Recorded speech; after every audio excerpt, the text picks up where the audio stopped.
हाँ, तो मेरे प्यारे बच्चों, हम लोग कंटिन्यू बातों को और आगे बढ़ा रहे हैं। मैंने आप लोगों को एडिशन, सब्ट्रैक्शन और मल्टीप्लिकेशन सिखा दिए थे, ठीक है बच्चों।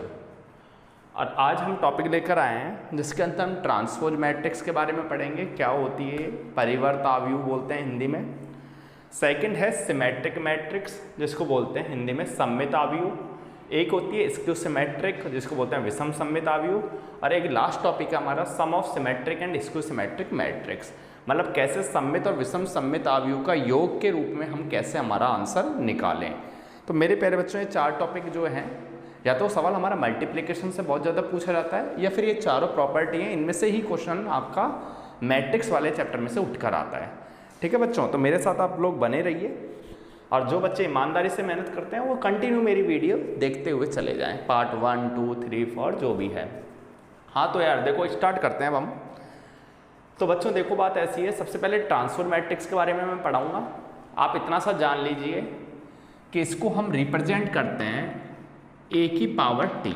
ये पावर में जो टी है, यही टी मतलब ट्रांसपोज को रिप्रेजेंट करता है, ठीक है ना। कभी भी कोई मैट्रिक्स, कैपिटल ए मैं पहले सिखा चुका हूँ, जो भी कैपिटल लेटर होता है आपका इंग्लिश अल्फ़ाबेट का, उसके ऊपर जो लग रहा है टी, ये ट्रांसपोज को रिप्रेजेंट करता है। ये लेटर तो मैट्रिक्स को रिप्रेजेंट करता है, और ये जो है ये ट्रांसपोज को रिप्रेजेंट करता है। क्लियर है बच्चों? ठीक है। साथ में कई जगह इसको डैश से भी रिप्रेजेंट कर दिया जाता है। डैश मतलब भी आप वही चीज़ समझो कि ट्रांसफर और मैट्रिक्स की हम लोग बात करना चाह रहे हैं। क्या होती है ट्रांसफर मैट्रिक्स, अभी मैं सिखाऊंगा, लेकिन अभी आप बस इतना जानो कि ट्रांसफर मैट्रिक्स को ए की पावर टी, जरूरी नहीं है ए की पावर टी, जो भी मैट्रिक्स मन चाहे, जो आपने बोला सर हम तो बी लेंगे तो बी की पावर टी लगा दो, आपने बोला सर हम तो ए प्लस बी लेंगे तो ए प्लस बी की पावर टी लगा दो, जो मन चाहे बस टी लगा देना ऊपर। टी मतलब क्या होगा बच्चों? ट्रांसफर मैट्रिक्स को रिप्रेजेंट करने का तरीका हो जाएगा। क्या होती है अभी डिटेल में सिखाऊंगा, पैशन बनाए रखो। सिमेट्रिक क्या होता है? सिमेट्रिक सिर्फ इतना सा कहता है, यदि हम कोई भी मैट्रिक्स का ट्रांसपोज करें बच्चों, और यदि हमें वही मैट्रिक्स मिल जाए वापस, तो यही आपकी क्या होती है? सिमेट्रिक। डिटेल में समझेंगे इसको भी। ऐसे ही होती है एक स्क्यू सिमेट्रिक, जो होता है विषम सममित, कि कोई भी मैट्रिक्स का यदि हम ट्रांसपोज करें, यदि नेगेटिव मिल जाए, तो बच्चों ये होती है स्क्यू सिमेट्रिक मैट्रिक्स, जिसको बोलते हैं विषम सममित आव्यूह, ठीक है। और एक होता है sum of symmetric and skew symmetric. Sum of मतलब होता है उसको योग के रूप में दर्शाना, किसको? सममित और विषम सममित को। तो इसका फॉर्मूला भी लिखाएंगे, इसको करने का तरीका भी हम लोग बताएंगे। तो मेरे प्यारे बच्चों, ये इस वीडियो के अंदर हम चारों टॉपिक क्लियर करेंगे आप लोगों का। तो उम्मीद है आपको इतनी मेरी बात समझ में आ गई होगी। अब हम कंटिन्यू आगे बातों को और बढ़ाते हैं। हाँ तो बच्चों, क्या होती है ट्रांसपोज मैट्रिक्स, वो मैं अब आप लोगों को सिखाऊंगा। देखो यार, नाम से पता लग रहा है ट्रांसपोज, हिंदी में बोलते हैं परिवर्त। यदि सोचो मैं इसके आगे अपनी मर्जी से एक वर्ड लगा रहा हूँ नए, तो इसका नाम क्या हो गया? इसका नाम हो गया बच्चों परिवर्तन। बस यही इस मैट्रिक्स की पहचान है। सबसे पहले तो मैंने आपको ये बताया कि इसको रिप्रेजेंट करते हैं हम किसके, तो इसको हम रिप्रेजेंट करते हैं ऊपर या तो टी लगा दो या फिर डैश लगा दो, जो मन चाहे वो लगा दो, ठीक है ना। यही इसकी पहचान होती है। अब बात है होती क्या है सर ये, तो देखो यार, इसका सिंपल सा फंडा ये है बच्चों, यदि हमारे पास कोई भी रो, कोई भी मैट्रिक्स है आपके पास, उसके अंदर रो और कॉलम होते हैं, पंक्ति और स्तंभ होते हैं बच्चों, सबको पता है। यदि उसमें पंक्ति जो आ रही है, रो जो आ रही है, यदि हम उसको कॉलम में चेंज कर दें, यदि हम उस मैट्रिक्स के रो को यदि कॉलम में चेंज कर दें, या फिर हम ये भी कह सकते हैं उसी मैट्रिक्स में कॉलम को हम रो में चेंज कर दें, तो इट्स कॉल्ड ट्रांसफर मैट्रिक्स। वो क्या कहलाती है आपको? परिवर्त आव्यूह कहलाती है। वापस समझाने की कोशिश करता हूँ बच्चों। कोई भी आव्यूह हम अपनी मर्जी से एक एग्जांपल लेकर बताऊंगा मैं आपको यहाँ पर, उसमें मैं पंक्ति को स्तंभ में चेंज करूँगा या स्तंभ को पंक्ति में चेंज करूँगा, जो आपके मन चाहे वो काम कर लो आप, ठीक है। तो जो हमारा आंसर आएगा वो बच्चों क्या कहलाएगी? Transfer matrix. तो याद हो तो मैं इसको m क्रॉस n से भी दर्शा रहा था, m इंटू n से, याद हो तो, जहाँ m क्या थी बच्चों? रो, और n क्या थी? कॉलम, ठीक है ना, पंक्ति, और क्या थी? स्तंभ। मैंने क्या बताया आपको, हम इसको चेंज करेंगे। चेंज मतलब जो हमारी पंक्ति है, जो हमारी रो है वो कॉलम में बदल जाएगी। इट मीन्स एम मेरा यहाँ आ जाएगा और जो हमारे पास कॉलम बनकर आ रहा है वो बच्चों यहाँ रो का काम करेगा। उम्मीद है आप मेरी बात आप समझ पा रहे होंगे। ठीक है ना। कई बार ऐसा एग्जाम्पल आएगा कि मैं मैट्रिक्स के ऑर्डर लिखूंगा, 3/2 की मैट्रिक्स है, मैं पूछूंगा इसका ट्रांसपोज बताओ, तो सिर्फ आपको क्या करना है, जो कॉलम है उसको यहाँ लिखना है, ठीक है ना, और जो इसकी रो है इसको कॉलम को यहाँ लिखना है। It means elements, number of elements same रहेंगे, जैसे इसमें 6 थे तो इसमें भी 6 रहेंगे, लेकिन मेरे प्यारे बच्चों सिर्फ ऑर्डर चेंज हो जाएगी। ठीक है ना। समझाने की कोशिश करता हूँ डीपली। देखो यार, एक एग्जाम्पल हम लोग ले रहे हैं, जैसे मैंने इसको ए बनाया और मैंने यहाँ पर एक एग्जाम्पल ले लिया 3 2 0 1 4 -3। हमने ये कहा आपसे कि ये कोई भाई 2/3 की क्या है, कोई मैट्रिक्स है। क्या है ये 2/3, जिसके अंदर रो तो क्या है बच्चों 2 और कॉलम कितने हैं इसके अंदर 3 है, पंक्ति तो 2 है और स्तंभ जो है वो 3 है। मैंने कहा इस मैट्रिक्स का हमें ट्रांसपोज करके दिखाइए आप। तो मेरे प्यारे बच्चों अभी हमने सिखाया था, सिंपल सा था कि ट्रांसपोज करने के लिए या तो इसके ऊपर टी लगा दो या डैश लगा दो। ठीक है, दोनों का मतलब एक होता है। तो हम क्या करेंगे, हमें ये पता है यदि हमारा आंसर 2/3 में आ रहा है, यदि हम इसका ट्रांसपोज करेंगे तो जो कॉलम है वो रो बन जाएगी, इट मीन्स 3, और जो हमारे पास रो है वो कॉलम बन जाएगी। उम्मीद है आपको यहाँ तक मेरी बात समझ में आ गई होगी। तो बच्चों क्या होगा आंसर, देखो मैंने बताया कि जो रो है हमारी, इट मीन्स जो R1 है, ये रो है रो 1, तो जो R1 है वो कॉलम का काम करेगी। ऐसे जो हमारी R2 है सेकंड वाली, वो हमारा किसका काम करेगी, दूसरे कॉलम का। मैंने यही तो बताया था, ऊपर आप डेफिनेशन भी पढ़ सकते हो। मैंने लिखा है कि या तो रो को कॉलम में चेंज कर दो, तो ये वाली रो को भी हमने कॉलम में बदल दिया और ये वाली रो को भी हमने कॉलम में बदल दिया। ठीक है, या फिर कॉलम को रो में बदल दो। आप ऐसा नहीं करो तो आप ऐसा कर दो कि ये कॉलम है 3 1, क्या है बच्चों ये 3 1, इसको आप रो में बदल दो, तो देखो 3 1 आपने बना दी। आपने कहा सर ऐसे तो 2 4 भी हम कर सकते हैं, जी बिल्कुल कर सकते हैं, 2 4 भी आपने कर दिया। ऐसे आपने 0 -3 उठाया, ऐसे 0 -3 आपने यहाँ भी लिख दिया। उम्मीद है आपको मेरी बात समझ में आ रही होगी। तो बच्चों यही क्या है, एक तरह से ट्रांसपोज मैट्रिक्स की प्रॉपर्टी है। तो यहाँ पर क्वेश्चन कैसे बनेंगे सर हमारे, तो क्वेश्चन ऐसे बनेंगे बच्चों, आपको कोई भी 2 मैट्रिक्स दे देगा, जैसे एक ये वाली दे दी आपको, ऐसे B मैट्रिक्स दे दी। मैं बता देता हूँ यहाँ पर एक एग्जाम्पल लेके किस टाइप के क्वेश्चन आपसे एग्जाम में पूछे जा सकते हैं। ठीक है ना, 2 0 1 3 -2 4।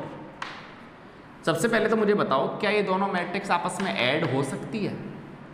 तो जो बच्चे रेगुलर मेरी वीडियो देख रहे हैं तो वो आराम से बता पाएंगे कि सर ये बिल्कुल ऐड हो सकती है, क्योंकि मैंने बताई थी आपको कि उसके जो ऑर्डर है दोनों की वो सेम होनी चाहिए, तो ऐड करना संभव है। तो बच्चों दोनों सेम हैं तो ऐड हो जाएगा। और हमसे क्वेश्चन पूछा है कि आप a + b की पावर t बताइए। क्या बताइए बच्चों, a + b की पावर t, ये हमसे आंसर पूछा है। तो यार बच्चों मैंने आप लोगों को सबसे पहले एडिशन करना तो सिखाई दिया था कि एडिशन कैसे होता है। बस जो एडिशन आपका आंसर आया है उसका आप ट्रांसपोज लगा दो। ट्रांसपोज मतलब जो आंसर आया है उसकी रो को कॉलम में चेंज कर दो। देखो यार मैं सिखाने की कोशिश करता हूँ। a + b का ट्रांसपोज करना है तो पहले बोर्ड मास रूल से आपको पता है, पहले ब्रैकेट सॉल्व होता है। तो a + b को मैं यहाँ पर सॉल्व करके बता रहा हूँ। ये सारा काम मैं यहाँ पे ही बता रहा हूँ आपको, क्योंकि आप लोग अब बड़ी क्लास में हो, तो उम्मीद है आपको मेरी बात यहाँ पे ही समझ में आ जाएंगी। ठीक है बच्चों, तो a + b करेंगे तो क्या होगा, पहले वाला पहले वाले से, 3 और 2 5, 2 + 0 2, 0 + 1 1, 1 + 3 4, 4 - 2 2, -3 + 4 1। ठीक है ना। जो बच्चों को ये समझ में नहीं आया एडिशन कैसे कर दिया, पुरानी वीडियो पे जाओ और ढंग से समझो उस चीज़ को, क्योंकि वहाँ पे मैंने आपका एडिशन, सब्ट्रैक्शन और मल्टीप्लिकेशन कंप्लीट करा दिया है। तो बच्चों आपने देखा, मैंने बताया भी था, जितने बाई जितने की मैट्रिक्स है उतने बाई उतने का यहाँ पर आपको आंसर प्राप्त हो जाएगा। तो 2/3 मिल गया, ठीक है। लेकिन क्वेश्चन हमारा ये नहीं था, क्वेश्चन था इसकी पावर t है, उसका आंसर हमें बताना है। तो आप ट्रांसपोज लगा दो ऊपर, कि ये तो a प्लस बी का आंसर है, इसके ऊपर t लगा दिया। t मतलब क्या कहने लग गया कि जो रो है वो कॉलम में चेंज कर दो। तो रो आपके पास क्या है 5 to 1 है, इसको कॉलम में चेंज कर दो, इट मीन्स 5 to 1। ऐसे दूसरी भी 4 to 1 है, इसको भी आप क्या कर दो बच्चों, एक कॉलम में चेंज कर दो। उम्मीद है आप मेरी बात समझ पा रहे होंगे। तो मैंने अभी पहले भी बताया था कि इसमें क्या हो जाएंगे, ऑर्डर चेंज हो जाएंगे। एलिमेंट्स वही रहेंगे, 6 यहाँ पर है तो 6 यहाँ पर है, लेकिन उसकी ऑर्डर लिखने का तरीका चेंज हो गया कि जो 2 by 3 है, अब आप देखो इसमें 3 रो हो गई। क्या हो गई बच्चों, 3 रो हो गई और 2 कॉलम हो गया। तो a प्लस बी का जो ट्रांसपोज था उसका आंसर हमारे पास ये मिल गया। उम्मीद है आपको पूरा पढ़ाया हुआ ट्रांसपोज और मैट्रिक्स का जो कंसेप्ट है वो क्लियर हो गया होगा। तो इसी पे बेस हम आगे जाके जब आपकी वर्कशीट सॉल्व कराऊंगा मैं आप लोगों को, तो आप देखना इसमें जो भी क्वेश्चन हमारे बनेंगे वो सारे मैं सॉल्व कराऊंगा। तो बच्चों अब चलते हैं हम सिमेट्रिक मैट्रिक्स पर। क्या होती है सममित आव्यूह? हाँ तो बच्चों सिमेट्रिक मैट्रिक्स क्या होती है, सममित आव्यूह क्या होती है, उसके बारे में जानने से पहले जो अभी हमने ट्रांसपोज मैट्रिक्स जो पढ़ाई थी आपको, उसकी थोड़ी सी इंपॉर्टेंट प्रॉपर्टी और इंपॉर्टेंट रिजल्ट हैं, इनको आप थोड़ा सा राइट डाउन कर लेना, लिख लेना, याद कर लेना। बस समझाने की कोई ज़रूरत नहीं है, यदि आप प्रूफ करके देखोगे तो आप लोग भी इसको आराम से समझ सकते हो। ठीक है, कोई भी मैट्रिक्स है यदि हमने उसका ट्रांसपोज कर दिया, मतलब मैं आपको समझाना चाहूँ कि हमने यदि रो को कॉलम में चेंज कर दिया तो कहना चाह रहा है यदि कॉलम को वापस रो में कर देंगे तो बच्चों क्वेश्चन ही बन जाएगा वापस ही। बस वही काम ये कहना चाह रहा है कि 2 बार ट्रांसपोज कर देंगे तो वापस क्वेश्चन बन जाएगा जो आपका पूछा हुआ था। ऐसे मैंने अभी आपको प्लस वाला सवाल करके बताया, इसका जो आंसर आएगा वो इस प्रकार से भी आप लिख सकते हो, ब्रैकेट खोल दो a की पावर t, ये वो नहीं है a प्लस बी का होल स्क्वायर लगा दो आप, वो नहीं है ये, ठीक है ना। ब्रैकेट खोल के आइडेंटिटी है, बस याद होनी चाहिए कि प्रॉपर्टीज हैं a की पावर t प्लस b की पावर t, आंसर आ सकता है। कई बार एग्जाम में क्वेश्चन पूछते हैं आपसे ये वाला, जब मैं आपको वर्कशीट सॉल्व कराऊंगा तो ये वाला क्वेश्चन करा के बताऊंगा मैं कैसे a b की पावर t जो हम निकालते हैं उसका आंसर b t मल्टीप्लाई में a की पावर t होता है। ठीक है ना, सब सिखाऊंगा। अभी बस थोड़ा सा आप पैशन बनाए रखो, इस चीज़ को थोड़ा सा राइट डाउन कर लेना है, समझ लेना। ठीक है बच्चों, ईमानदारी से नोट्स बनाते चलो, ठीक है ना, यदि आपको अच्छा रिजल्ट चाहिए तो सिमेट्रिक मैट्रिक्स क्या होती है, सममित आव्यूह क्या होती है, इसके बारे में समझो। नाम से पता लग रहा है सिमेट्रिक मतलब सममित, जो चारों तरफ से सममित हो। ठीक है ना, कहीं से भी देख लो उसमें किसी प्रकार का कोई क्या हो बच्चों, चेंज ना हो। सर कैसे? तो देखो इसकी पहली कंडीशन तो ये है कि सिमेट्रिक मैट्रिक्स जो होती है वो स्क्वायर मैट्रिक्स होनी चाहिए। क्या होनी चाहिए बच्चों? स्क्वायर। स्क्वायर क्या होता है सर? स्क्वायर को बोलते हैं हम वर्गाव्यूह। क्या बोलते हैं हम? स्क्वायर को बोलते हैं वर्गाव्यूह। सबसे पहली पहचान तो इसकी ये है। कोई पूछे आपसे सिमेट्रिक मैट्रिक्स जैसे ही आएगा तो देखना आपके कोई क्वेश्चन मैं लिखूंगा यहाँ पर या कोई क्वेश्चन आपको दूंगा करने के लिए, उसमें स्क्वायर ही यूज होगा। ठीक है ना, जिसका रो और कॉलम की संख्याएं क्या मिलेंगी बच्चों? समान मिलेंगी। मैंने पहले बता भी दिया टाइप्स ऑफ मैट्रिक्स में। ठीक है, सेकंड प्रॉपर्टी ये है बच्चों इसकी कि मैंने बताया था यदि हम उसका ट्रांसपोज करें तो उसका आंसर आपको ए मिलेगा। आप कहोगे सर ऐसे कैसे मिलेगा? आपने तो बताया था रो का कॉलम में चेंज कर दोगे तो कुछ नया ही आंसर आएगा, लेकिन यहाँ आप जब चेंज कर रहे हो तो आंसर आ ही नहीं रहा सेम। तो बच्चों यही मैं इस चीज़ सिखाने जा रहा हूँ आपको। सिमेट्रिक मतलब होगा कैसे भी लिख दो चाहे उसको, ठीक है ना, उसका आंसर आपको सेम ही मिलेगा। तो सर ऐसा कोई एग्जाम्पल देकर बताओ जिसमें सेम आ जाए। तो देखो यार एग्जाम्पल कैसे होगा। a इक्वल टू, मैंने एक एग्जाम्पल दिया आपका 1 2 2 1, ये एक एग्जाम्पल मैं लेके चल रहा हूँ। सबसे पहली पहचान क्या थी?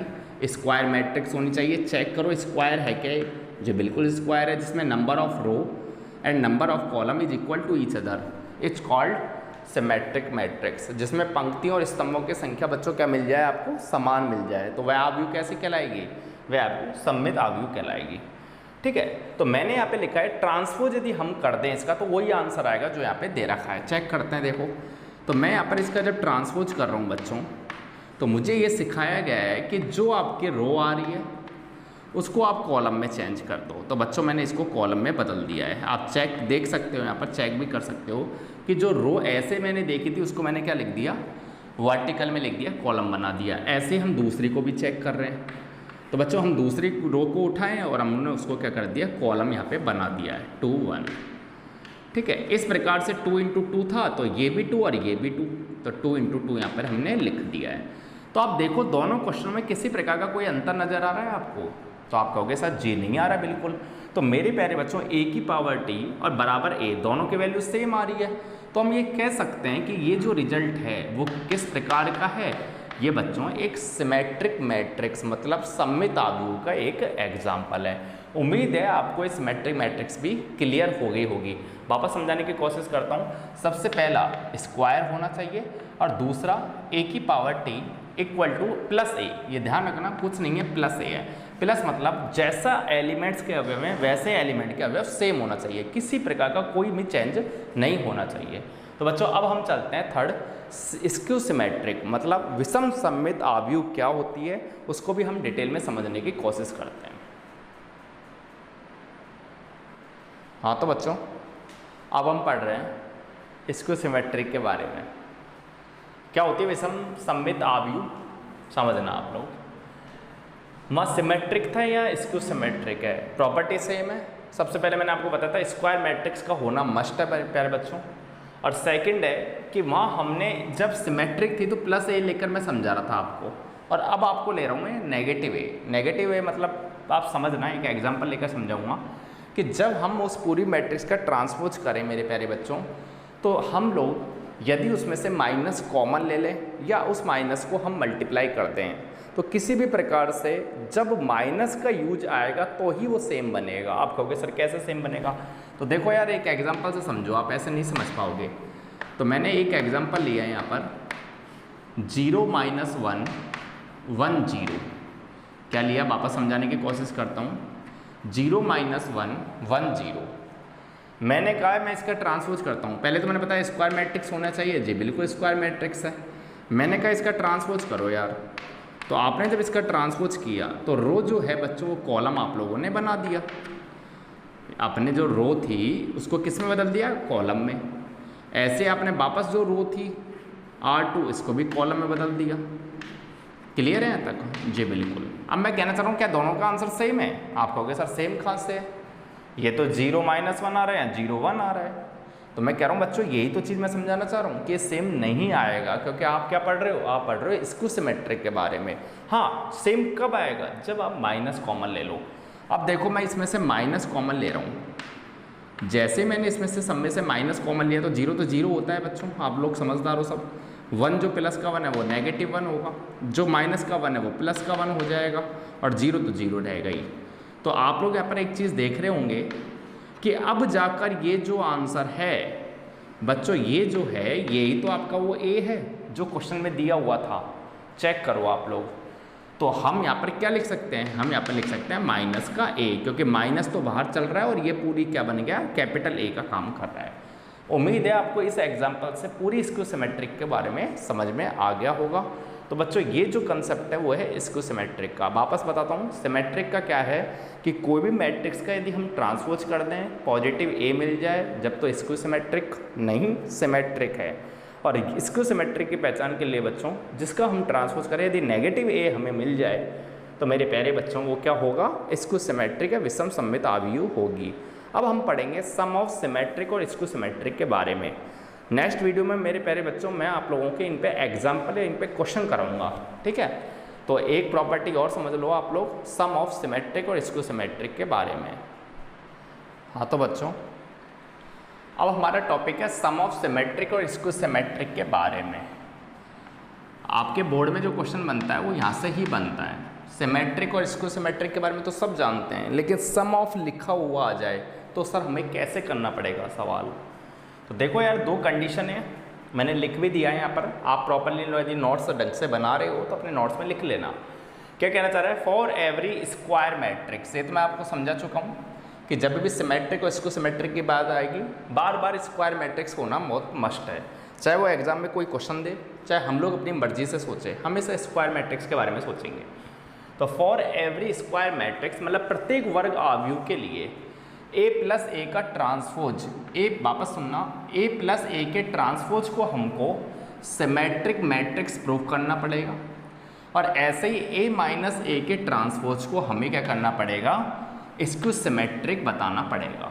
वापस समझना, हर एक स्क्वायर मैट्रिक्स के लिए a प्लस ए का ट्रांसपोज एक सिमेट्रिक का काम करेगा, और A माइनस ए का ट्रांसपोज इसको सिमेट्रिक का काम करेगा। आपके मन में आ रहा होगा क्वेश्चन, सर सिमेट्रिक तो आप लोगों ने बताया था, आपने बताया था कि यदि हम किसी का ट्रांसपोज करें और वही मैट्रिक्स आ जाए, ठीक है ना, ए का ट्रांसपोज करने पर यदि ए ही मिल रहा है तो सर ये तो सिमेट्रिक है। आप बता रहे हो यहाँ पे कुछ अलग, यहाँ पे तो आप कह रहे हो सर ए प्लस ए का ट्रांसपोज को सिमेट्रिक करो।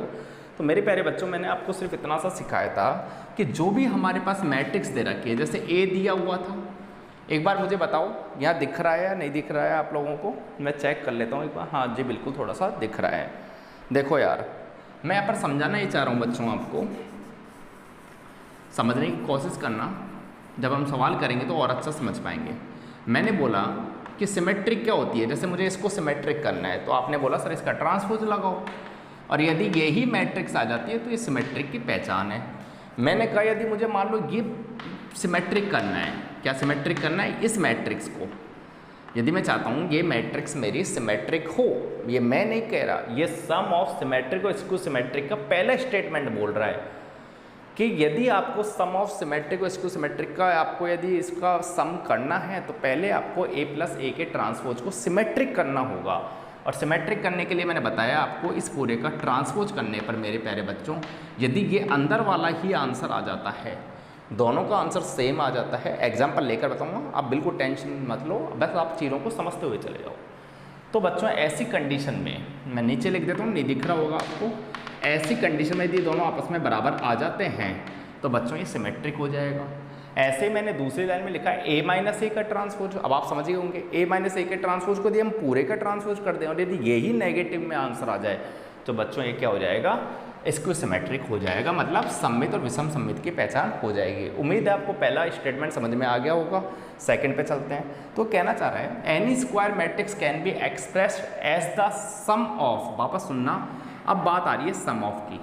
सबसे पहले तो उन्होंने क्या बता दिया कि यदि आपको सम ऑफ निकालना है तो उससे पहले आपको ए प्लस ए के ट्रांसपोज और ए माइनस ए के ट्रांसपोज पे काम करना होगा।